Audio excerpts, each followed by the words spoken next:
नरकटियागंज पिछले दिनों एक युवती के द्वारा अपने पिता के मुखाग्नि देने का मामला नरकटियागंज पिछले दिनों एक युवती के द्वारा अपने पिता के मुखाग्नि देने के मामले में काला सच सामने आया है। युवती के सौतेले भाई ने शिकारपुर थाने में आवेदन देते हुए आरोप लगाया है कि मेरी बहन और सौतेली मां ने मेरे पिता को जबरन अपने पास बंदी बनाकर रखा था और उनके सभी संपत्ति को हथिया लिया है। उन्होंने मृत्यु के चंद दिनों पहले सभी संपत्ति को अपने नाम करवा लिया है और बैंक अकाउंट और लगभग 80 लाख रुपए को निकाल लिया है। युवती के सौतेले भाई रवि जायसवाल ने आरोप लगाते हुए कहा कि मेरे पिता की मृत्यु होने पर सूचना नहीं दी गई और आनंद फानन में उनका दाह संस्कार कर दिया गया। मामला क्या है? मामला है मेरे पिता का हत्या हुआ है संपत्ति के लिए। क्या किया गया, उन पर हाईजैक कर लिया गया था और ज़बरदस्ती लाकर उनके साथ रजिस्ट्री पर कराया जा रहा था। उनका किडनी खराब था और दिल्ली में इलाज चल रहा था, लेकिन दिल्ली में से ज़बरदस्ती यहाँ लाया गया नरकटिया, जबकि कोई सुविधा नहीं इलाज कराने की। फिर भी नरकटिया ही लाया गया और यहाँ रोज़ 24 तारीख तक रजिस्ट्री कराया गया, जो कि हम लोग 15-16 बरस पहले कागजी रूप से बंटवारा हो चुका था। फिर भी हम लोग का ज़मीन, हमारे कुछ चाचा लोग का भी ज़मीन और इनका भी ज़मीन, सबका ज़मीन को रजिस्ट्री कराकर उनके पास 70-80 लाख रुपया था, वो रुपया रख लिया गया। रातों रात सारा उनका बैंक खाली कराया गया, रातों रात उनका LIC में नॉमिनी चेंज किया गया, बहुत सारा करके उनको, और इतना टर्चर किया गया, टर्चर करके लिखाया गया जो कि उनके दस्तखत की भी नहीं मिल पा रहा है, जो रजिस्ट्री में कराया गया होगा। पहले के दस्तखत और अभी के दस्तखत में बहुत सारा अंतर है।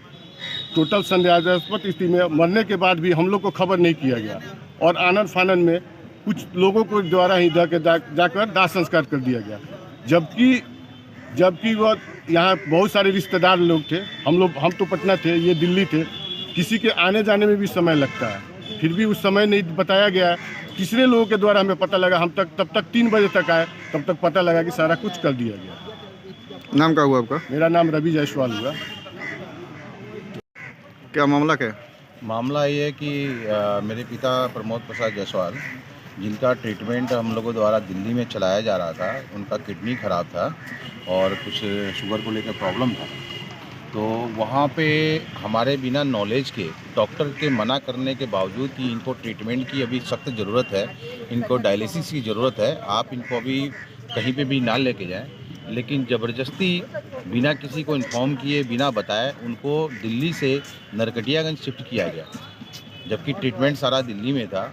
और नरकटियागंज शिफ्ट करने के बाद बिना किसी को जानकारी दिए, सबसे लड़ाई झगड़ा का माहौल बना करके मेरे फादर को अलग रखा गया सबसे, और घर में बंद करके बाद में छानबीन करने के बाद पता चला कि कम से कम 3-4 टर्म रातों रात दिन में जो भी है करके इन्होंने भाइयों की, मेरी, चाचा की, सबकी प्रॉपर्टी रचना जायसवाल ने अपने नाम पे करवाया। उनके पास लगभग 80-90 लाख रुपए कैश रनिंग में था, जो कि वो व्यापार करते थे। वो सारा कैश अपने हाथ में कर लिया गया। उनका बैंक अकाउंट वगैरह सारा कुछ खाली है रातों रात।